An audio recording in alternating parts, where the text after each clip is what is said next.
la ciencia es el futuro. Sin ciencia no hay futuro.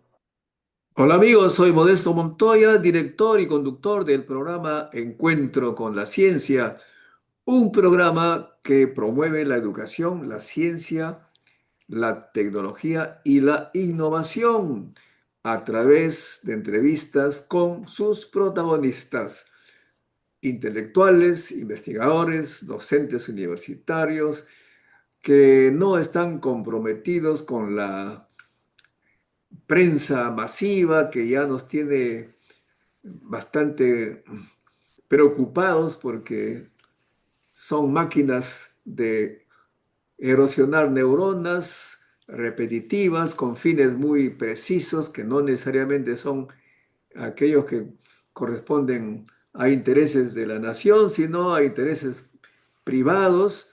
Por eso es que este canal se abre hacia los intelectuales, investigadores peruanos que residen en el Perú y en el mundo.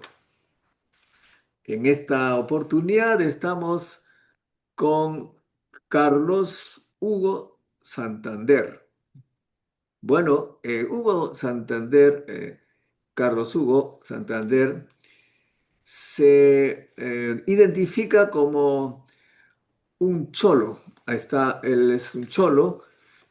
E incluso se ha dado el trabajo de realizarse un análisis genético que deberían hacerse toda esa gente racista en el Perú que se siente diferente.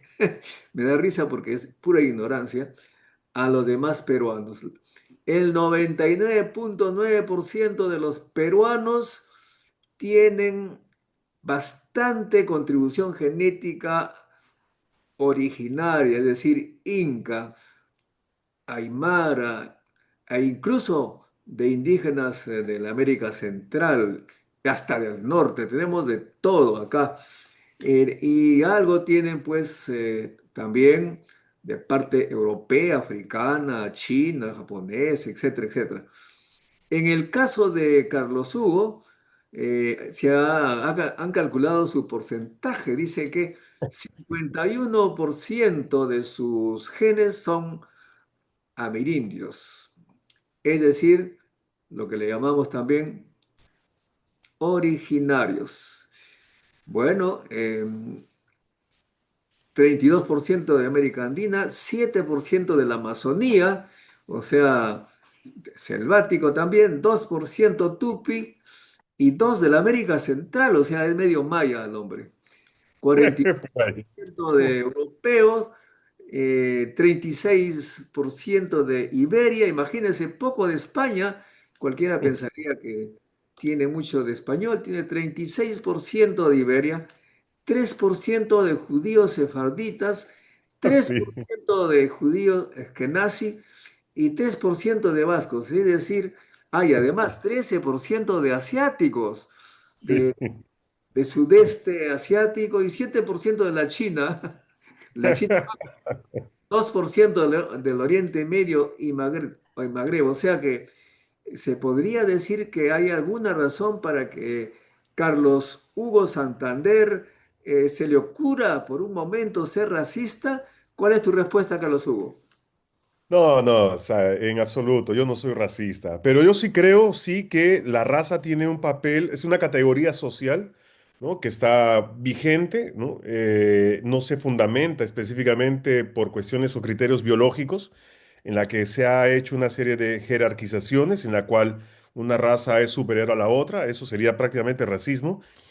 Pero la raza como tal, ¿no? La raza como tal es sí, obviamente, un indicador real, objetivo, empíricamente realmente observable, en el sentido de que, por ejemplo, si uno coloca el color de la piel de alguien con, por ejemplo, y contrasta con una otra piel, uno puede identificar, ¿no? Obviamente que la raza como tal existe, ¿no? Entonces no es un fenómeno que debería estar invisibilizado, o sea, no debería diferenciarnos, el color de la piel no debería diferenciarnos, pero como parte de la clasificación, ¿no? Como parte de la clasificación científica, ¿no? En cuanto a los objetos que deben ser definidos, o sea, esta categoría social existe, ¿no? Entonces, Y bueno, o sea, y es como que, por ejemplo, existe entre personas que son altas, son bajas, son más gordas, son un poco más flacas, ¿no? Entonces, la raza no deja de ser también, ¿no? Un tópico específicamente, ¿no? En la cual las personas se identifican, ¿no? Bueno, pero de acuerdo a los estudios genéticos, ¿a qué raza tendríamos que pertenecer? Hay tanta contribución, no tiene mucho sentido. No, entonces, La gente que se identifique, que crea, que se dé una imagen de sí mismo es una cosa, pero la realidad es totalmente diferente, ¿no? pero raza Tú es te has diferente de la... calificado de cholo. Bueno, Sí, hasta claro, claro. O sea, esa es una clasificación, ¿no? Un poco para definirnos como mestizo, ¿no? Pero, o sea, lo genético es diferente de lo racial, ¿no? Porque, por ejemplo, en mi caso, o sea, yo puedo tener todo un la ciencia, los científicos ya han sido bien claros en los artículos científicos, Ujú. biológicos, etcétera. La palabra raza está prohibida porque esta no corresponde a la base genética, no se puede diferenciar. A ti no se te puede decir, eres un mestizo, bueno, es una forma de decir, pero no se te puede identificar científicamente una raza. Eh, Culturalmente la gente se identifica como quiere, pero eso ya es artificial. Bueno, Profesor, pero ¿sabe? Hay sí, un profesor africano que vive aquí en Brasil, Munamba, si no me equivoco, que es el nombre de él, de la Universidad Federal de Río Janeiro. Él hace una disertación muy interesante y diferente en el sentido de que él reivindica que la raza tiene que realmente tener un valor importante, no en la perspectiva del racismo, sino en el sentido de que aún, ¿no? Aún esta dimensión en la que realmente se coloca como cuestionable, o sea, tiene que ser reivindicada principalmente porque, o sea, en términos reales, empíricos, existe la discriminación racial, existe el racismo estructural. Entonces, invisibilizar, ¿no? La categoría o esa categoría social, ¿no? Raza, estaríamos realmente un poco invisibilizando los conflictos que se dan dentro de la sociedad. O sea, que no solamente son, ¿no? de raza, ¿no? Sino también son de clase, son de etnia, son de carácter intergeneracional, son de género, son de orientación sexual. Entonces, la raza es una de las dimensiones, una de las otras tantas dimensiones en la que el conflicto, ¿no? se da, ¿no? dentro de una sociedad, ¿no? bueno, pero repito, es una decisión totalmente personal, cultural, Sí, pero no tiene una base genética de, de microscopio, de análisis de sí, genes. exacto. No, Pero no tiene ningún tipo de vínculo. culturalmente incluso forma parte pues de una posición ideológica y de lucha. Me acuerdo, Concuerdo. Oso Katari de Bolivia dijo, como indio me has vencido, como indio te venceré, o algo parecido. O sea, él lo reivindicaba de esa manera, ¿no? Y así hay mucha gente, como Estados Unidos, Black Power, el poder negro. Una vez tú me Claro. tratas como negro, yo también soy negro. Y en mi caso, por ejemplo, yo me considero indio, e incluso Ujú. alguno me dijo que soy guaco viejo, caray, viejo. Yo me siento muy honrado porque significa que están reconociendo mis genes andinos, del cual yo estoy orgulloso. Claro, Bueno, o sea, me considero guapo viejo y es cultural, ¿no? sí, sí, El resto puede identificarse como crea, pero si es que exacto. nosotros queremos saber de qué sangre tenemos, como tú lo has hecho, vamos a descubrir que venimos pues de muchas sangres, ¿no? De Bueno, múltiples, de pero además múltiples. tú eres sociólogo, has, has estado en Chile, has sido invitado para hacer sus estudios doctorados en Brasil, donde recibiste el grado de doctor en sociología el 2004, eso, estudios comparados sobre la América Latina en la Universidad de Brasilia, ha sido becado por la CAPES, la CAPES es ¿cómo es que cómo se dice la CAPES? CAPES es el Centro de Perfeccionamiento de los Funcionarios Públicos. Exactamente. y por supuesto has estado en varios sitios, has sido profesor de la Universidad Católica de Brasilia y también has estado en España, es decir, has estado por todo lado, ¿no? Sí. Y He tenido la suerte de ser has estado este. a San Marcos un tiempo, has escrito un Sí. montón de cosas, has sido consultor en la UNESCO con toda esa, no, no sigo leyendo, pero en fin, con toda esa situación, nosotros te eh, invitamos acá para que nos Ah, expliques mil, cómo se mil ve gracias. desde tu perspectiva académica la situación en el Perú. La pregunta así más concreta sería, un poquito imitando a la gente que siempre hace preguntas medio digitales, cero o uno, negro o blanco. Eh, ¿El Perú, somos democracia o dictadura? No, no. En Perú pues, se puede identificar, o sea, porque a ver, cuando uno habla de regímenes políticos, uno habla de la democracia o de un régimen autoritario. Pero entre una democracia y un régimen autoritario existe una vertiente intermedia que se denominarían regímenes híbridos, ¿no? Entonces, el Perú sería realmente un régimen híbrido, que no es una democracia plena. ¿Cómo se define un régimen híbrido? A mí me gusta que me digan qué cosa quiere decirme. A ver, Ajá, ¿cómo se ok, define? que no es una democracia, ¿no? No es una democracia en el sentido de que quien gobierna, o sea, prácticamente atenta, o sea, de forma poco transparente o a la espalda de los intereses de quienes realmente colocaron a esta persona en el poder, pero tampoco no es un régimen autoritario porque, o sea, en este caso el gobierno de Perú no está impidiendo, o, por ejemplo, la restricción de libertades, ¿no? Libertades políticas, de asociación, ¿no? O, por ejemplo, no está contaminando, por en cuanto, ¿no? Se puede visualizar, de que las elecciones, o sea, sean prácticamente dirigidas o tengan prácticamente un sesgo, ¿no? A favor de un partido específicamente, ¿no? Entonces, es un régimen híbrido por cuenta de que, o sea, en este caso, estamos hablando en la circunstancia que hubo la masacre, ¿no? De varios peruanos, ¿no? En el sur del país, la presidenta no fue sometida dentro del contexto de lo que el soporte institucional democrático debería someterla. Entonces, ella prácticamente se libró por una serie de situaciones políticas. Entonces, es por eso que uno identifica como una especie de intermedio, ¿no? Un mostrenco, o sea, y esos mostrencos generalmente son muy difíciles de ser definidos, ¿no? Con una cierta exactitud. Pero sí un régimen democrático es claramente identificado, así como un régimen autoritario también lo es, ¿no? Entonces, dentro de esa escala, ¿no? Donde, por ejemplo, uno es democrático y cinco es autoritario, entonces el Perú se encuentra entre más o menos en un nivel 3.5, ¿no?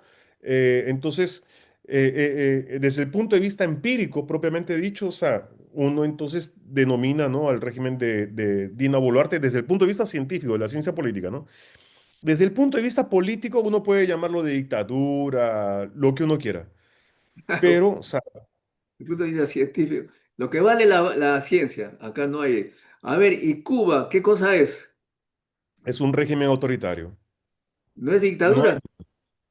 no, o sea, dictadura, o sea, es un término que se utiliza de una forma político, de una forma política en el sentido de estereotipar, ¿no? Viejos regímenes en la cual, por ejemplo, una persona asumía y concentraba el poder, principalmente los regímenes personalistas, ¿no? Por ejemplo, estamos hablando de Odría, estamos hablando de, qué sé yo, Pinochet, ¿no? Estamos hablando de Trujillo en República Dominicana, donde los regímenes autoritarios estaban centrados en personas, ¿no? Una dictadura, o sea, yo coloco mi voluntad por encima de los intereses, pero los regímenes autoritarios han evoluido, ¿no?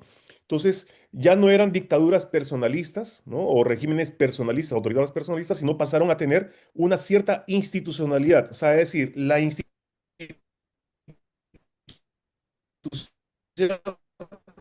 institución militar, ¿no? Control de régimen, ¿no? O en el caso de, yo no sé si podríamos decirlo en el caso de Velasco Alvarado, donde toda la institución prácticamente asume, ¿no? El control del poder. O sea, y cuando lo deponen, ¿no? A Velasco Alvarado, asume o tiene continuidad, ¿no? Morales Bermúdez, entonces es la institución. Entonces hay una diferencia muy clara. Entonces, en el caso de Cuba, existe un régimen autoritario institucionalizado en el sentido de que un partido político tiene el control, la hegemonía absoluta, y donde, obviamente, cuando uno comienza a pensar cuál es la definición mínima de democracia, que son elecciones libres y competitivas, y además, ¿no? O sea, no es el asunto de inclusión. Entonces, Cuba, obviamente, no se clasifica como un régimen democrático ni tampoco como híbrido, sino un régimen autoritario propiamente dicho. Eso desde el punto de vista técnico, igual que en el caso de Venezuela. Bueno, pero acá los periodistas quieren que te definas dictadura, lo llama dictadura Cuba y Venezuela, sí o no. No, entonces, Si no vas a perder votos, ¿ah? no, es régimen autoritario. Un régimen autoritario, como le explicaba, es una cosa diferente, ¿no? Entonces, desde el punto de vista político, uno utiliza la palabra dictadura apenas como para contaminar, ¿no? No esclarecer. ¿Sabe que también el debate político no es científico? Entonces, es por eso. Ah, muy bien, ese me gustó, Ana. El debate político no es científico. Y yo Exacto, soy científico, no comprendo el debate político, pues por eso. Entonces, exacto. bueno, entonces aquí vienen las preguntas, porque me hago muchas preguntas, muchas cuestiones que no logro contestarme. Acá se está criticando bastante el hecho que haya cuarenta y tantos partidos. Dice, no puede ser que haya tantos partidos. Esto es una burla de la democracia. ¿Qué se han creído? Mejor dicho, entonces, de acuerdo a ese razonamiento lógico, un partido es lo ideal, que es lo contrario a tener 43 partidos. Claro. Esa es una cuestión que sin duda es extremadamente importante en el caso de la democracia, ¿no? De la estabilidad y la gobernabilidad de la democracia en cualquier país, no interesa si es en España, si es en Estados Unidos o en cualquier democracia, ¿no? ¿Por qué? O sea, el problema no es el número de partidos, ¿no? Creo, si no me equivoco, Argentina tiene 33 y en Estados Unidos no apenas hay dos partidos, hay muchos más partidos, ¿no? El asunto es de cómo es que se concentran las preferencias electorales en un número específico de partidos. En el caso del Perú, el Perú muestra una fragmentación y uno de los problemas más graves es la volatilidad, que la volatilidad es la migración constante entre una elección y otra en la cual el elector simplemente decide, ¿no? Decide, carambas, voy a votar por A y mañana voy a votar por B. Ahora, pero más allá de esa cuestión técnica, el gran problema tiene que ver con la gobernabilidad y la estabilidad, porque cualquier presidente que venga a ganar las elecciones no consigue tener mayoría en el Congreso. Entonces, ¿cómo es que se consiguen hacer algún tipo de coalición o alianza para poder aprobar la política general del gobierno? Es lo que le pasó, por ejemplo, de la forma mucho más evidente a PPK, ¿no? PPK hizo un descaso, ¿no? En relación a las elecciones parlamentarias y Keiko Fujimori obtuvo un significativo número, ¿no? de escaños. Entonces, PPK tenía dificultades en términos no de aprobar las leyes, sino estaba sometido a una serie de mecanismos de control político que los parlamentarios sometían prácticamente diariamente a los ministros. No dejaban de gobernar, no dejaban gobernar a PPK. Pero ese es un problema estructural, ¿no? Un problema institucional. Y ese es el gran problema, o sea, por ejemplo, para las elecciones de 2026, es de que no importa quién sea, no importa si es Rafael López Aliaga, no importa si es Perico de los Palotes, es de que no va a tener mayoría o por lo menos construir algún tipo de alianza para poder sacar adelante, primero, la política general de gobierno y segundo, que este gobierno, el próximo, no sea sometido permanentemente a los mecanismos de control político, como es interpelación, censura, etcétera. Bueno, pero la pregunta iba en el sentido en que la prensa, como te digo, parece, no es democracia, no hay tantos partidos, es una burla, Debe haber lo mínimo y lo mínimo es uno, o sea, la No, democracia. no, no, no es verdad. No es verdad. El problema no es ese. El problema no es el número de partidos. El problema es cómo se concentra la cantidad Ok, de ok, preferencias ya electorales. entendí, ya entendí. Ok, vamos a otro. Haciendo un análisis de conjuntos matemáticos, metido con la política, me hago la pregunta siguiente. Eh, en alguna época leía cómo ha cambiado los regímenes políticos en la humanidad y empezamos por hablar lo que se llamaba las sociedades tribales. Hacían con relación al África, ¿no? Que había muchas tribus en un país, en una región, muchas tribus. Y Ujú, cuando se pasó a democracia, pues las tribus, que no eran muy grandes, podían ganar las elecciones, la tribu ganaba la selección, eh, un miembro de la tribu era el presidente del país y todos los cargos eran los de la tribu. O sea que el país pasó a ser gobernado por una tribu de las ujú. tantas. Yo me digo, eso es totalmente ineficiente porque en las otras tribus habrán gente también muy capaz. Al concentrarse en uno, ya se está perdiendo la competitividad. Igual si hay mucho partido, cada partido tiene sus cuadros y de repente gana un partido y todos los ministros y los funcionarios de alto nivel son de ese partido. Es decir, que el país va a ser gobernado por un grupito pequeño que no concentra todas las capacidades de la nación. Eso no Claro. tiene mucho sentido. Pero en cambio, aquí viene la pregunta que parece paradójica.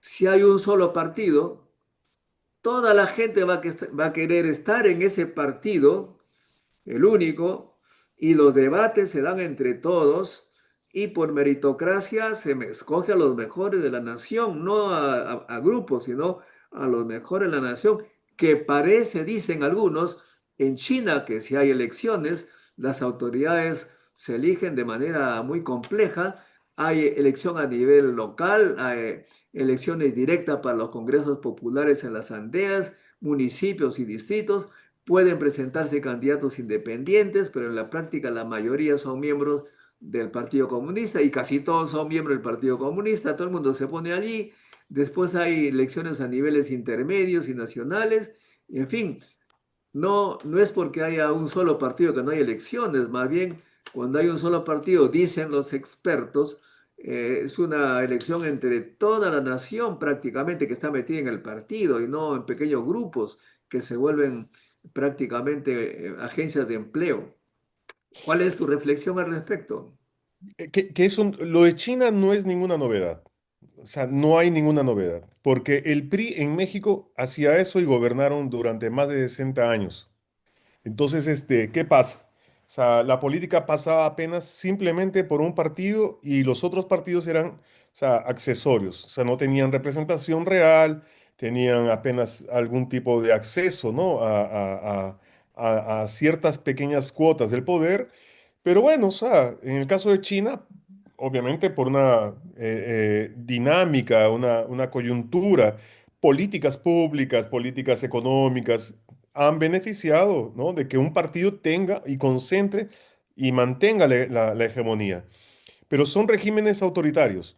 Entonces, la apuesta, la gran ecuación dentro de lo que es la política contemporánea, o sea, o sea, es una cuestión muy simple, ¿no? O sea, ok, yo puedo apostar por un régimen autoritario, pero puede dar una situación muy equivocada, ¿no? Porque depende de pocas voluntades para que puedan dar resultados correctos. Pero si dan resultados equivocados, lo que representa en términos de retroceso es una situación bastante significativa.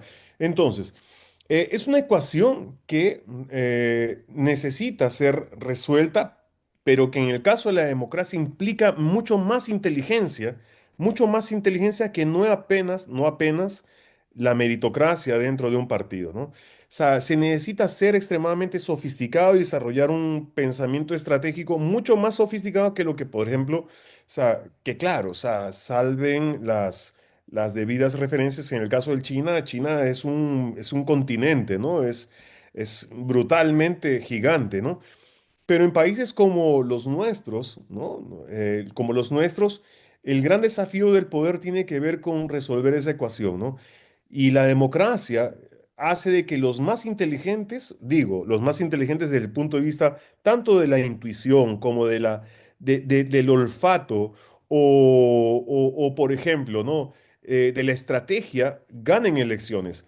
Ahora, que lleguen al poder no significa que hayan sido realmente, no significa o no garantiza o no consiguen traducir políticas públicas, ¿no? Realmente beneficiosas para la sociedad peruana, ¿no? Pero eso implica algún tipo de inteligencia. Bueno, pero vuelvo a decir, ¿no? Tenemos el caso de China. El caso de China, todos prácticamente participan en el mismo partido y escogen a los más inteligentes a tal punto que están liderando la tecnología y la ciencia en el mundo, producen más que todos.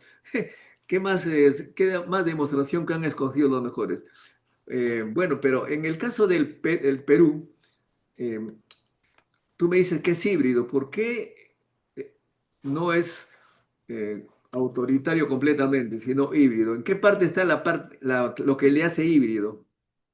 Sí, ¿por qué no es un régimen autoritario plenamente? ¿Sabes por qué? O sea, las libertades políticas están presentes, ¿no? Están vigentes, ¿no? Uno Pero puede... si la manifestación que hubo en el sur, la gente fue masacrada y dicen allá que precisamente no los dejaron manifestar y que al presidente que ellos eligieron los metieron a la cárcel. Entonces, ¿de qué estás hablando?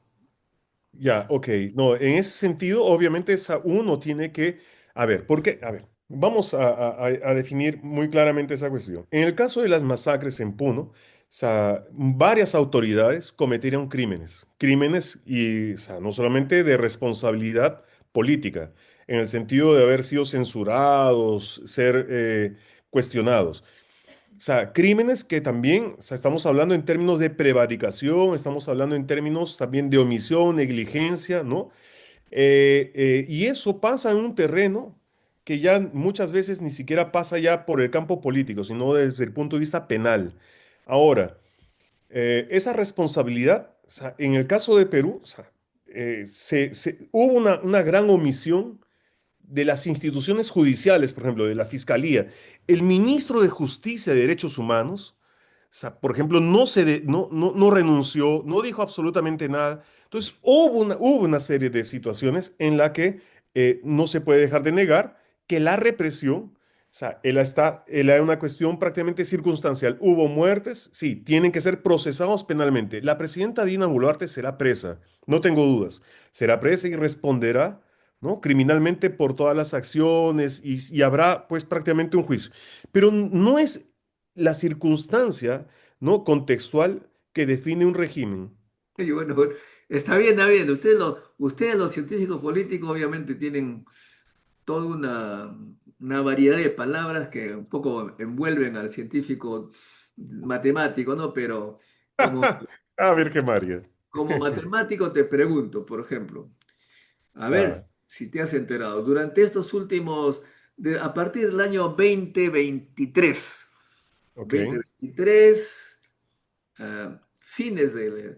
desde diciembre del 2022, o sea, del 7 de diciembre del 2022, en Ujú, que la señora Dina Boluarte tomó el poder, la presidencia, ok. hasta esta fecha. ¿Cuántas muertes se han generado contra manifestantes? Y en ese mismo periodo, ¿cuántas muertes hubo en Cuba y cuántas muertes hubo en Venezuela? A ver. Ya, ok. Esa es una... Y en Bolivia, a ver, yo no conozco los números, a ver. Porque los matemáticos y los físicos vamos a los números, a ver. ¿Cuántas Ah, muertes? ok. No, ¿Sabes eso? entonces, sí, sí. Entonces, uno puede denominar eso desde una perspectiva de la construcción del argumento como una falsa comparación. ¿Por qué? Porque son situaciones completamente que no son comparables, ¿no? O sea, en el sentido de porque hubo aquí y uno hubo aquí, entonces habría una cierta inferencia causal en la que uno puede definir tal fenómeno y este otro, entonces, no, no es así. No, no, no es así. Oh, en Eso podría ser Venezuela, la falsa comparación. En Venezuela hubo manifestaciones gigantescas, ¿no? Claro, Y también incluso en Brasil, ahí estaba, llegaron a claro, claro, tomar ahí al claro. local, ahí, tremendo. ¿Cuántos Claro, muertos hubo en entonces, Brasil? ¿Cuántos muertos hubo en Brasil? entonces uno dice, o sea, uno llama desde el punto de vista, vamos a decir, ¿no? De la lógica, que eso sería una especie de una falsa comparación, o sea, o una falacia, ¿no? Del uso del recurso comparativo, o O sea sea, que donde soy un científico falaz. Ya está bien. no, no, no, no estoy diciendo, no, no, no, por favor, profesor Carambas, yo lo admiro, Carambas, y lo respeto mucho. Apenas, o sea, es que, ¿qué sucede? Que el raciocinio generalmente está circunscrito a ciertos errores, pero no hay necesidad de ser matemático, no hay necesidad de ser apenas cientista político o físico o químico. Es muy común el raciocinio que se circunscribe a este tipo de errores, ¿no? Argumentativos que se suscriben a lógica. Entonces, la falacia de la falsa comparación, o sea, es que justamente los fenómenos no equivalen. No equivalen. O sea, estamos hablando dentro de un contexto, ¿no? De las masacres que en el caso de, por ejemplo, de Brasil o de Venezuela, en un otro contexto, o sea, no se reproducen de forma mecánica. Entonces, como no hay justamente, ¿no? Esa equivalencia, entonces uno no puede, o sea, establecer o sea, una comparación fiel, ¿no? Válida. Ahora, que en el caso de Perú hubo esa situación, ¿no? Realmente dramática, trágica. Yo no tengo dudas de que el gobierno que le correspondió administrar ese tipo de conflictos deberá ser sometido, ¿no? A las instancias penales, ¿no? Pertinentes. No tengo dudas. Ahora, pero de ahí, por ejemplo, buscar algún tipo de generalización, o sea, eso no es posible. O sea, apenas simplemente a partir de dos pequeños, de dos hechos, o sea, generalizar para poder extrapolar y intentar, o sea, clasificar y establecer algún tipo de tipología o de enmarcar, ¿no? El tipo de régimen.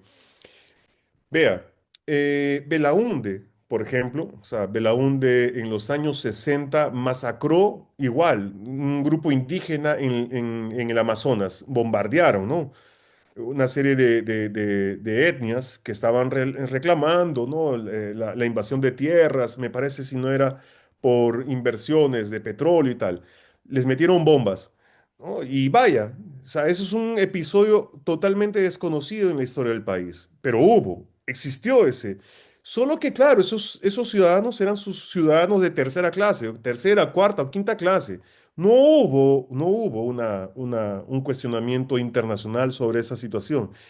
Entonces, ¿qué sucede? O sea, pero sin embargo, Belaúnde es reconocido como vamos a decir, ¿no? El papá de la democracia en el Perú, porque en 1980 él fue electo, o sea, por las urnas. Entonces, o sea, uno no puede extrapolar, ¿me entiende? O O sea, sea que, porque de bueno, alguna o otra sea, forma.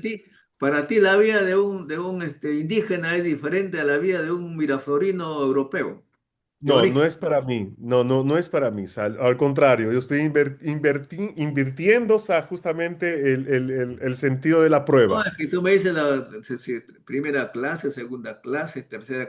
No, es que pasó eso. ¿Eres tú el que haces esa clasificación o cómo No, es? no, ¿qué pasa? O sea, cuando Belaúnde en los años 60, ¿no? Da ese bombardeo en el Amazonas, la comunidad internacional ni se espanta, ni reclama, ni cuestiona. O sea, ese es un hecho objetivo, claro y descriptivo, independientemente de mi juicio de valor. O sea, yo no quiero colocar ni un juicio de valor en esta circunstancia, ¿no? Es como, por ejemplo, o sea, si usted está delante de un átomo, ¿no? Usted no coloca ni un tipo de juicio de valor. Entonces, la idea es esa, ¿no? Como científicos. Entonces, eso es lo que pasó.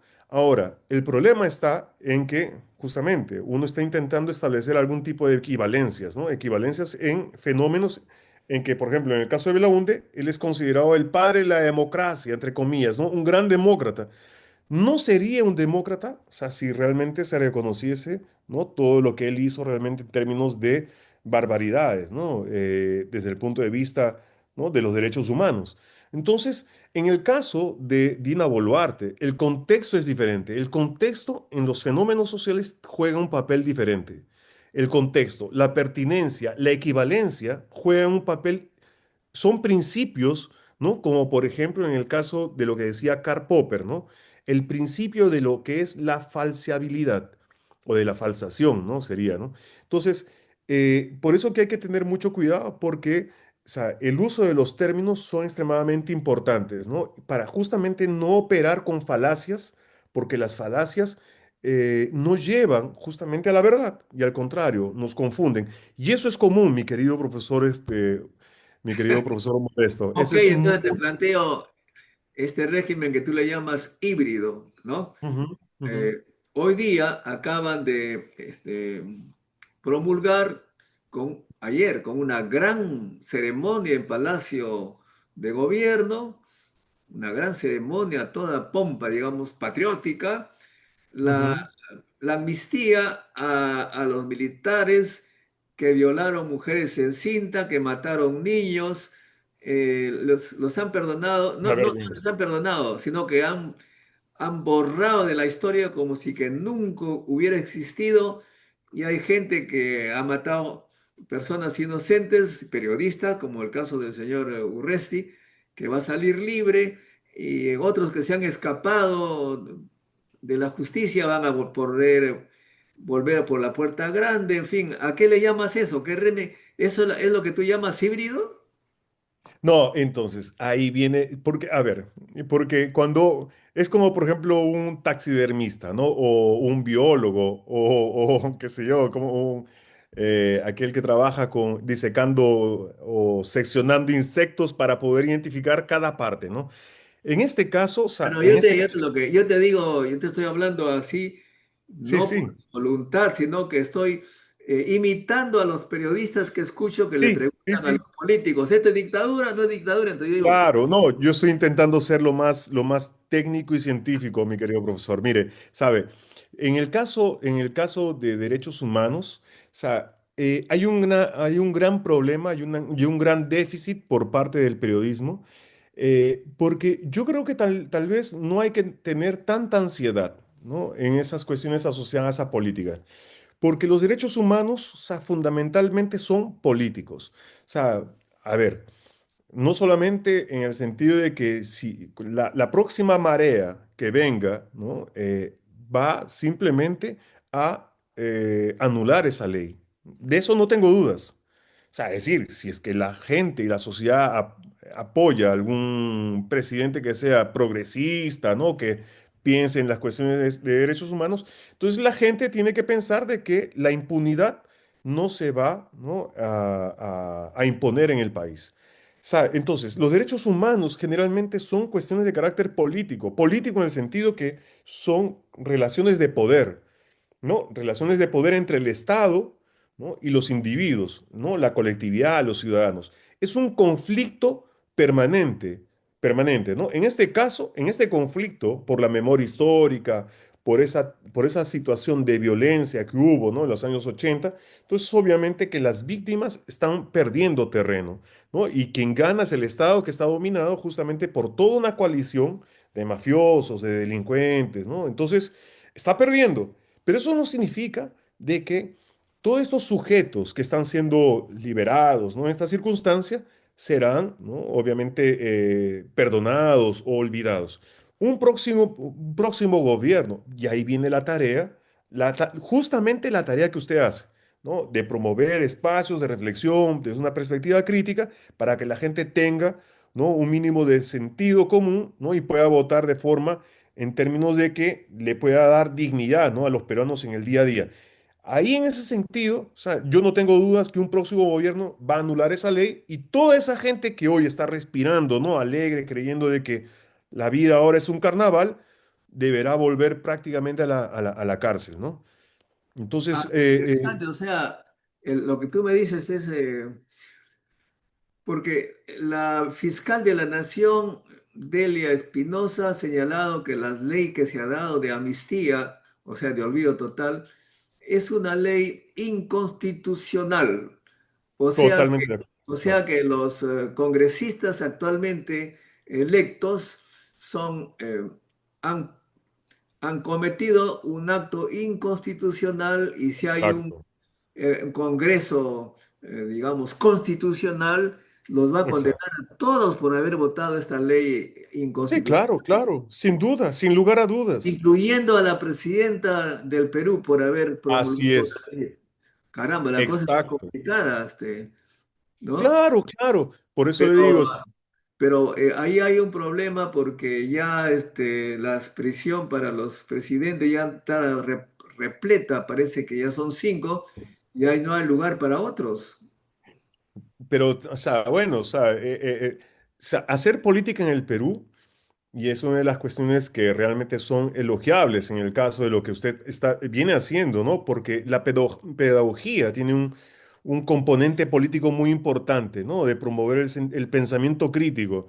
Y, o sea, y en política el pensamiento crítico es extremadamente peligroso. Y cuando se genera el pensamiento crítico, o sea, se pueden realmente revertir el comportamiento de las instituciones que no apenas consolidan el status quo, sino la subvierten en favor de la democracia, ¿no? De la libertad, de la justicia social. Y eso es lo que va a pasar. Yo no tengo dudas de que un próximo gobierno, sea quien sea, habrán parlamentarios dentro de esa fragmentación. Habrán parlamentarios que sin duda se irán a cuestionar esa ley, la declararán inconstitucional, destituirán a la fiscal, a Benavides, o sea, habrá un ajuste de cuentas. Eso es lo importante en la democracia, profesor Modesto. Habrá un ajuste de cuentas desde el punto de vista del derecho y eso es lo más importante. Muchos irán prácticamente a ser condenados, serán juzgados, tendrán que pagar reparaciones civiles. Entonces, la política en el Perú es una, no voy a decir una aventura, pero implica algún tipo de riesgo, ¿no? En la que justamente personas con gran coraje y valentía buscan ocupar espacios políticos porque, o sea, uno termina sometiéndose a una serie de arbitrariedades, ¿no? De instituciones precarias, ¿no? Como el judiciario. Y bueno, pero bueno, hay que hacer ese papel, ¿no? Como usted lo hace y muchos científicos lo hacen, ¿no? Perfecto. Ahora, yo estoy muy preocupado, estimado Carlos Hugo, porque tengo la impresión que nuestro país está cada año o cada quinquenio hundiéndose en algo fofo, ya sin pensamiento, sin promoción del espíritu crítico. Mira, y lo digo porque leo de vez en cuando las leyes. En 1983, el presidente Fernando Belaúnde, definiendo el fin principal de la universidad en la ley universitaria de esa Ujú, época, la ley 23733, decía, el fin principal de la UNI es conservar, acrecentar y transmitir la cultura universal con un enfoque crítico y creativo, destacando los valores nacionales. ¿De acuerdo? Ya. Concuerdo, claro. Eso fue el 83. Ujú, El año 2014, con el señor Ollantumala, se dio la ley universitaria que preserva ese principio, pero con una curiosa modificación. Dice, el fin principal de la de la universidad es preservar, acrecentar y transmitir de modo permanente. Antes no decía permanente, le pone la frase, la palabra permanente, no sé por qué tiene que poner la palabra permanente, no lo veo la necesidad, transmitir de manera permanente la herencia científica, tecnológica, cultural y artística de la humanidad. ¿Te das ujú, cuenta de la diferencia o no? claro. Sí, sí, claro, claro. Se Entonces, amplía, ¿no? Se amplía el ahí foco. está, primero que le quita la parte crítica y creativa, ya no debemos ser ni críticos ni creativos. Y Mire, además no profesor. debemos destacar los valores nacionales, sino los de la humanidad. Caramba, o sea que, ¿qué es eso? O sea, esto está hecho a propósito. ¿Qué quieren hacer del Perú? Un Totalmente, país no totalmente opuesto. creativo, no imaginativo, no crítico, y sino adoptar la cuestión de la humanidad, o sea, del exterior, todo lo que nos venga, hay que comer, comer, comer. La cultura extranjera, no nos pongamos críticos ni creativos. Me parece esto una aberración como gobierno del señor Ollanta que haya hecho esto. Me parece increíble, ¿no?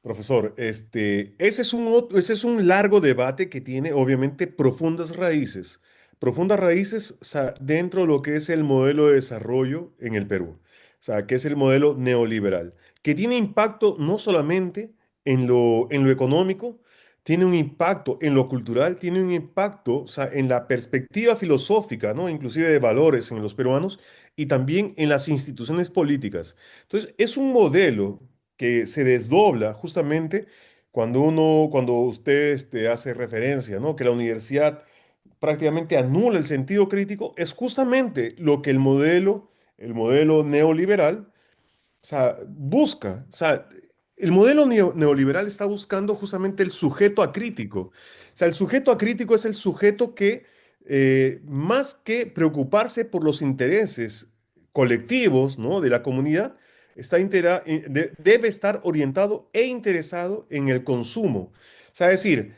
antes que un ciudadano, o sea, él debe ser un cliente, un consumidor. O sea, el sujeto, o sea, se realiza en el mercado y no se realiza en la esfera pública. Entonces, un sujeto que se realiza en el mercado es un sujeto que no es crítico, es un sujeto que es irracional. O sea, hay varios estudios que demuestran eso. O sea, es decir, la compulsividad por el consumo son elementos mucho más que racionales, son irracionales. Entonces, el modelo de desarrollo que hay en el país tiene una serie de implicancias institucionales, valorativas, culturales, de carácter institucional. Mire, yo le voy a decir, todo eso lo que está pasando en el país, toda esa precariedad, todas esas 43 partidos, toda esa ingobernabilidad, esos cuatro expresidentes que están en la cárcel y vaya, y toda esa deficiencia institucional, ese bajo déficit en el Estado de Derecho, tiene que ver específicamente con un modelo económico. Porque, ¿qué pasa? O sea, este modelo económico neoliberal, si estuviera prácticamente afirmado en promover la democracia, el modelo neoliberal en el Perú no tendría ningún tipo de capacidad de afirmarse, ¿no? O sería prácticamente cambiado. O sea, el Perú funciona perfectamente. O sea, por más que usted cuestione desde el punto de vista ético, desde el punto de vista, ¿no? De los reglamentos, el modelo funciona perfectamente dentro justamente de todos esos alicerces, ¿no? Neoliberales que han afectado desde hace más o menos 30 años en el país. Entonces, sea, usted puede cuestionar, pero todo eso funciona exactamente tal cual justamente se necesita para que funcione la economía, para que justamente la gente no cuestione, o sea, no desarrolle un sentimiento crítico, un pensamiento crítico. Por eso que yo creo que en 2026 tendremos la continuidad. De eso no tengo dudas. La continuidad de lo mismo. Usted viene de ser malagüero, además no puede ser, pues, Carlos Hugo. Pero lo curioso, Carlos Hugo, es que los inventores del neoliberalismo, los grandes defensores de la OMC, del Consenso de Washington, del- la OMC, es la Organización Mundial del Comercio, del libre comercio, la Ujú. apertura de frontera, de cero aranceles, etcétera. Ahora están al revés, los mismos que nos han dado eso, nos están volteando la tortilla, ahora hay aranceles por todos lados, no quiere que ingrese ningún producto a Estados Unidos y entonces, como con este modelo que hay que seguir, lo que viene de la humanidad, ahora tenemos que volver al modelo Trump y tendremos que cerrar nuestras fronteras también. Es una cuestión coyuntural, ¿sabes? Es decir, en la cual uno no tiene capacidad realmente de poder reaccionar. sea, es decir, al final de cuentas no se está acabando con el modelo neoliberal. O sea, apenas se están ajustando a serie de situaciones o relaciones de poder dentro del contexto hegemónico mundial. Ahora, como le decía, o sea, la precariedad en el Perú, tanto informal como en la cuestión asociada a la violencia urbana, así como también la corrupción, el déficit institucional, la baja representación, todas estas cuestiones tienen que ver justamente por una cuestión extremadamente funcional, porque sirve, o sea, piense usted, o sea, si fuera al revés. O sea, si fuera al revés, el ciudadano crítico, el trabajador con derechos sociales, con, qué sé yo, con su sistema provisional asegurado, o sea, el libre mercado, tal como es colocado en el Perú, no existiría. O sea, existiría una economía de bienestar social. Entonces, por eso que en cuanto más precarias las instituciones políticas en el país, o sea, entonces la probabilidad de que permanezca este modelo de desarrollo, o sea, es perfecto. Entonces, por eso que nuevamente le digo, o sea, hacer política en el Perú, o sea, es una cuestión de hacer como Don Quijote, o sea, es ir contra los molinos, porque peor todavía, o sea, las personas comunes y corrientes, el segmento C y D en el Perú, o sea, les interesa un pepino, o sea, si la gente es de izquierda o es de derecha, les interesa un pepino, tanto hace, es un sujeto que se ha convertido en un sujeto extremadamente pragmático y apoya cualquier presidente que justamente le garantice lo mínimo para poder subsistir en el día a día. Se lo digo porque yo vengo haciendo investigación ya hace varios años en el país, haciendo grupos focales, investigación cuantitativa, cualitativa y todo eso. Entonces, hay un modo, la economía tiene una influencia muy importante, ¿no? En la cultura, en los valores, en las instituciones, ¿no? Entonces, en lo cotidiano. La violencia urbana en el país, por ejemplo, puede ser resuelta. Eso no es una, vaya, de una gran... Es importante que se mantenga toda esa situación de miedo en el país, por una cuestión muy simple. En cuanto más miedo, o sea, justamente las personas optan por posturas o posiciones más conservadoras, ¿no? De mano dura, ¿no? Apelar a regímenes autoritarios o dictatoriales, ¿no? Entonces, o sea, y eso permite la continuidad, la reproducción del modelo. O sea, no sé si me dejo entender. Más o menos, como digo, eh, muy complicado clasificar, pero también tenemos la característica de este sistema peruano que, como tú sabes, más del 40% de los niños menores de 6 años están anémicos, o sea que ya no hay futuro para la niñez, la mayor parte de la niñez. Las universidades estatales están abandonadas y solamente ingresan aquellos que tienen plata, porque incluso en las universidades estatales para ingresar hay tan pocas vacantes que tienen que pagar una academia para prepararse y no lo puede pagar cualquiera. En fin, estamos en... Ese modelo es perfecto. Ese modelo es perfecto para el neoliberalismo, justamente para quienes gobiernan el país, que no es Dina Boluarte, no, en absoluto, Dina Boluarte Dina Boluarte es el personaje perfecto para Dionisio Romero, ¿no? Para, qué sé yo, Carlos Rodríguez Pastor, son personajes perfectos porque le dan continuidad.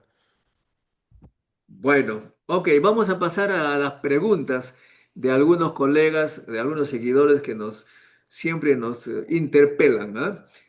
Antonio Carpenter, esto me hace recordar el grupo que Vamos. el Sí. Cóndor pasa, ¿no? Ajá, sí. Dice, si la sociedad solo se involucra en política, si no se involucra en política, las dificultades seguirán gobernando el país. La delincuencia, dice, o los delincuentes son un poco agresivos. ¿Cómo van a llamar delincuentes a los gobernantes? Pues estaríamos entonces en un estado delincuencial, ¿no? Ya no democrático. Bueno, en fin. Ah, de modo que hay que involucrarse en política. Antonio Carpenter continúa, dice, vivimos una plutocracia disfrazada de lo que nos han hecho creer que es una democracia, mientras el capital esté por encima del Estado. el derecho al voto que tiene el ciudadano, dice. Para elegir a sus autoridades es solo una fantasía. El sistema que tenemos hace que la ciudadanía no le interese la política y quienes Exacto. aspiran a ser autoridades están endeudados antes de ser elegidos y se prestan a favorecer una vez establecido a quienes financiaron sus capitales. Queremos cambiar al Estado, empecemos por cambiar nuestra sociedad. ¿Y te parece que es un candidato a la presidencia, Carpenter? Mire, lo más revolucionario que hay en el Perú es justamente promover la democracia. O sea, un demócrata en el Perú, o sea, en términos no solamente de una perspectiva liberal, ¿no? Política, o sea, un demócrata en el Perú, o sea, permitiría, por ejemplo, promovería la participación. Si uno promueve en el Perú la participación, un presidente, una autoridad promoviese la participación, por ejemplo, para decidir cuestiones, ¿no? Como esas idiotas que aprueban en el Congreso, todo ese modelo seca, toda esa estructura productiva, extractiva, de explotación, ¿no? De la mano de obra, de cada 10, 8 peruanos, ¿no? Entregan su existencia para el crecimiento del Producto Interno Bruto, sea, todo eso, o sea, cambiaría.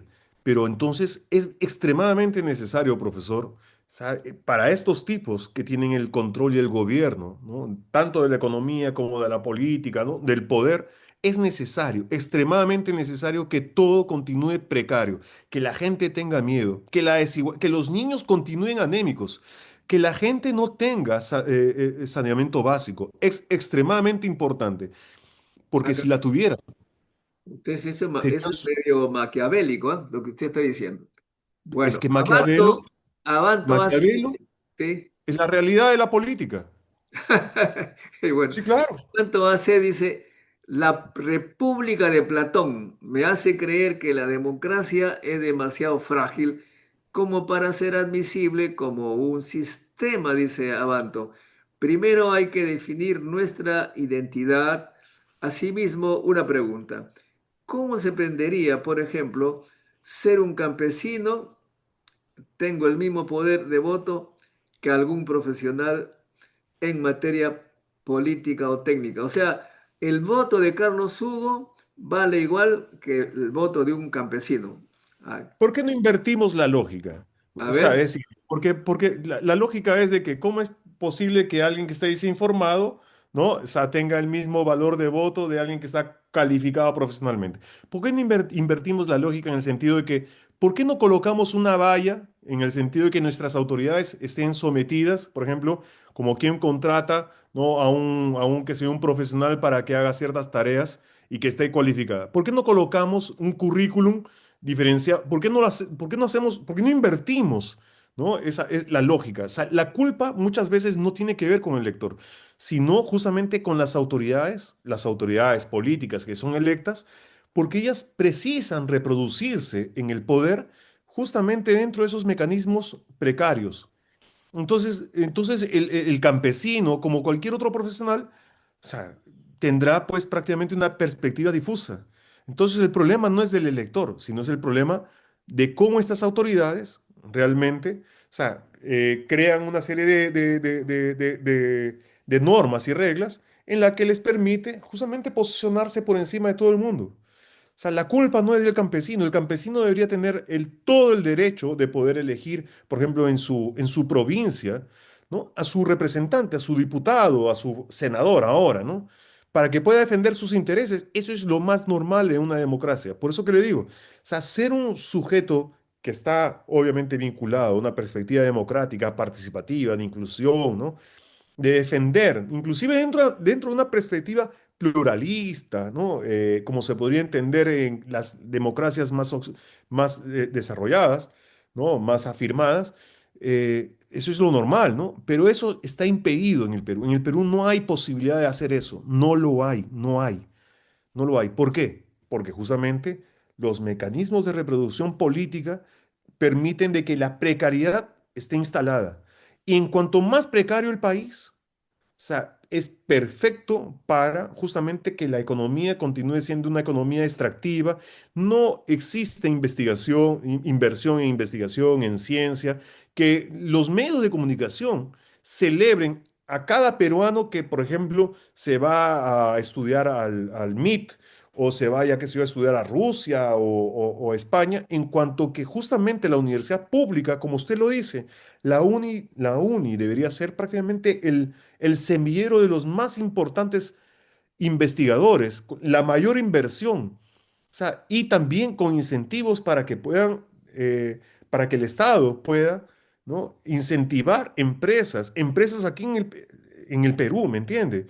Pero no, es que justamente la industria en el país, mire, profesor Montoya, vamos a ser sinceramente honestos.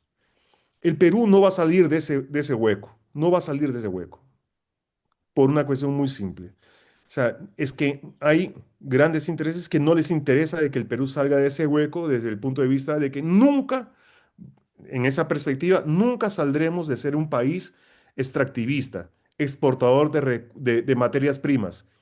No vamos a salir. O sea, es una mentira creer de que vamos a conseguir promover la industria con nuestros propios científicos o que vamos a llamar a todos los, qué sé yo, ingenieros y tal. No, eso va a ser impedido. El día que, por ejemplo, alguien sea inteligente y se le ocurra hacer una cosa de esas, le van a decir maricón, hijo de puta, ladrón, qué sé yo, de todo le van a decir, ¿no? Y Ah, lo van a socavar, lo van a erosionar, le van a dar un golpe de estado y tal y todo eso.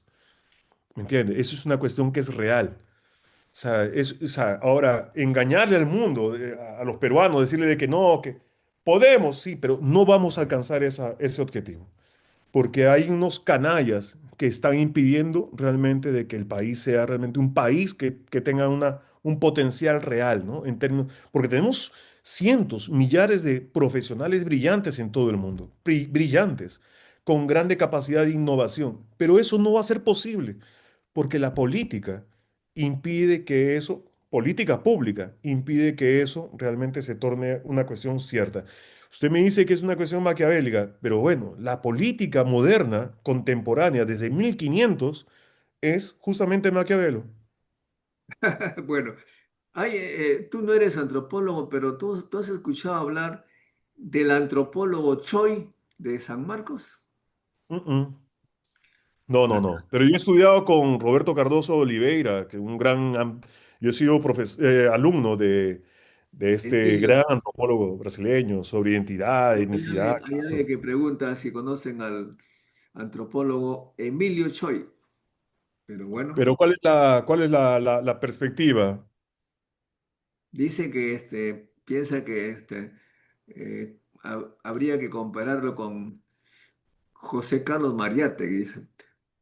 Bueno, Sí, yo ok. creo que es interesante, bacán. Hay que comparar, hay que comparar. Es que, ¿qué sucede, profesor? Mire, es que existe una perspectiva utópica que yo creo que es extremadamente importante, ¿no? Porque la utopía mueve, ¿no? Mueve el pensamiento y el sentimiento del sujeto, del individuo, ¿no? O sea, el sujeto que está inconforme, que realmente se levanta, ¿no? En la mañana, a las 8 de la mañana, y tiene que realmente, vaya, lidiar con todos esos problemas cotidianos, ¿no? Como el transporte público, el saneamiento, las cuentas de luz y todas esas porquerías, ¿no? Que obviamente agobian, ¿no? Al ciudadano de a pie. Y la cuestión que es real, ¿no? La cuestión que es real. O sea, en el sentido de que el sujeto, o sea, está intentando sobrevivir, ¿no? Y en ese contexto de sobrevivencia es que él se tiene que mantener, le venden, ¿no? Un cuento de que en cuanto más se esfuerce, supuestamente él tendrá los beneficios del consumo y del mercado. Ahora, esa cuestión utópica de que el país puede cambiar es fantástico. Yo creo que es extremadamente importante. Pero hay una cuestión que es real, que no es una teoría conspiratoria, eso no es una cuestión de que, las élites mundiales. Es que el mundo, mire, o sea, el Perú tiene un papel muy importante dentro del mundo, que es justamente ser una economía extractiva. Ese es nuestro papel. O sea, no solamente porque nosotros lo hayamos decidido, sino porque los chinos también lo han decidido. O sea, que nosotros seamos apenas un país que extraiga, ¿no? recursos minerales y listo, y acabó, ¿no? El puerto de Chancay sea justamente una puerta de salida de qué sé yo, tanto de lo que se pueda vender. Los chinos, el día que los chinos puedan realmente colocar una industria, puedan hacer una transferencia tecnológica, qué sé yo, para producir trenes, qué sé yo, como, o fertilizantes, apenas fertilizantes, ¿no? Para poder promover la agricultura en el país, eso sería realmente una perspectiva completamente revolucionaria, pero eso no va a pasar, ¿no? No va a Muy pasar. bien, acá tenemos a Carlos Abanto AC, dice precisamente, he ahí el problema, las políticas usan la democracia como herramienta para sacar provecho. ¿Por qué cree que los autócratas del siglo XXI están en auge? Y dice, considera que una autocracia puede llegar a ser eficiente tomando como referencia a Singapur o algunas monarquías europeas. Mire, profesor, o sea, el problema no es la democracia, o sea, al contrario, la solución es la democracia. O sea, pero no es la democracia esta que es prácticamente ridícula, ¿no? Que hay en el país, ¿no? O sea, como le decía, es un híbrido. Entonces es una fantasía, es una precariedad de democracia. Desde el O punto sea de vista que, electoral, sí, o sea, ok, bueno, entendí. Herbert Galeano dice, saludos desde Campinas. Para el doctor Hugo Santander. Hace algunos años, él hizo el vaticinio de que Milei ganaría las elecciones en Argentina. Ahora yo le pregunto, ¿quién va a ganar las elecciones en Brasil? A ver, o sea, hoy en día, o sea, prácticamente las elecciones la va a ganar Lula, Lula da Silva. No hay duda. de No hay nuevo, duda en eso. Sí, sí, de nuevo, claro. O sea, claro, si él entra como candidato a la presidencia, él va a ganar las elecciones. De eso no hay ninguna duda. Eh, ¿y existe una serie de indicadores bastante. en qué se basa su popularidad? Sí, porque la economía, o sea, si hay una dimensión que es extremadamente importante en la decisión del voto del ciudadano de a pie, ¿no? Y eso es justamente una discusión muy interesante, por ejemplo, en el caso del Perú, ¿no? En el caso del Brasil, la gente, quiérase o no, o sea, se siente conforme, satisfecha, recibe una serie de beneficios desde el punto de vista social, se viene perfeccionando una serie de cuestiones que, carambas, resuelve la vida del ciudadano, ¿no? Del ciudadano estamos hablando de 200 millones, más de 200 millones de personas y claro, o sea, y hay gente que tiene una perspectiva asociada a las costumbres y otros que tienen que ver con los beneficios de carácter objetivo, ¿no? Material, de consumo. Entonces, pesa mucho la dimensión económica, pesa mucho, muchísimo. En el caso del Perú también pesa mucho la dinámica económica. O sea, el problema que no es mensurada. La investigación que yo realicé hace más o menos 3 meses atrás, la gente del segmento C y D, ¿no? C y D, no el segmento E, ¿no? C y D, apuesta por la continuidad, aunque yo me quedé espantado. ¿Pero cómo? Apuesta por la continuidad. ¿Y por qué apuesta por la continuidad? Por una cuestión muy simple. Porque el sujeto, por más que viva en una situación precaria, prefiere continuar dentro de esa precariedad que de repente en algún momento entrar en una situación de déficit, ¿no? De pobreza, de hambruna y qué sé yo. Entonces, la economía juega un papel muy importante en la decisión del voto del ciudadano. Por O eso sea que que yo creo. vamos a tener que elegir entre Aliaga y Keiko. Carambas, o sea, mire, ahí ya dentro una predicción que muy complicada, o sea, tiene que ver porque estamos hablando de 43, ¿no? O sea, si yo colocara un cuy dentro de una tómbola, ahí va a ser una cuestión realmente de lotería. Pero yo no creo que se llegue a una cuestión así. Yo creo que va a ser electo un candidato a la presidencia que esté asociado al establishment, ¿eh? O sea, es decir, aquellos que son conocidos, más que aquellos que no son conocidos. Yo no creo que Carlos Álvarez, no creo, o sea, porque, mire, si hay una cosa que también yo he verificado, o sea, y me sorprendió, es de que el elector, ¿no? Del segmento C y D es un elector hoy, ¿no? crítico. O sea, no es un elector que está dispuesto a apostar no, vamos a ver cómo es que es bonita la caída en el abismo. No, en absoluto. O sea, me parece que hay una cierta madurez, pero principalmente asociada a su perspectiva cotidiana, ¿no? Yo no creo que voten por Carlos Álvarez. Tal vez, quién sabe, voten por López Aliaga o Keiko, qué sé yo, cualquier otro, pero yo no creo que voten por alguien que sea desconocido. O sea, es decir, hoy el contexto peruano, por los indicadores económicos, muestran de que ni van a votar por López Chao, ni nada de eso. Ni por Antauro tampoco. La gente no se aventuraría por esas cosas, ¿no? No, lo dudo. O sea, están más dispuestas a apostar por la continuidad, profesor Modesto. Muchísimas gracias, estimado doctor Carlos Hugo Santander. Seguiremos en comunicación para ver si comprendo un poquito más, o mejor dicho, me voy siendo cada vez menos confundido. Ok. Profesor Modesto. Al contrario, o sea, yo le agradezco muchísimo, o sea, porque al final de cuentas, ese trabajo que usted desarrolla es un trabajo extremadamente importante porque la pedagogía, o sea, no es solamente una cuestión asociada a transformar la realidad, sino porque justamente todos sus oyentes o televidentes, ¿no? O toda su audiencia tenga la posibilidad de entender mejor la realidad. Y ese es el mejor desafío, el más noble de los desafíos de los cuales justamente usted está promoviendo. Y justamente estamos con la ley del año 83 que hay que promover el espíritu crítico y creativo antes que el seguidismo de lo que viene del exterior. Muchas gracias, estimado Carlos Hugo, y Gran será. abrazo, profesor. No se olviden, amigos, están ustedes en un canal que promueve ahora el espíritu crítico y creativo.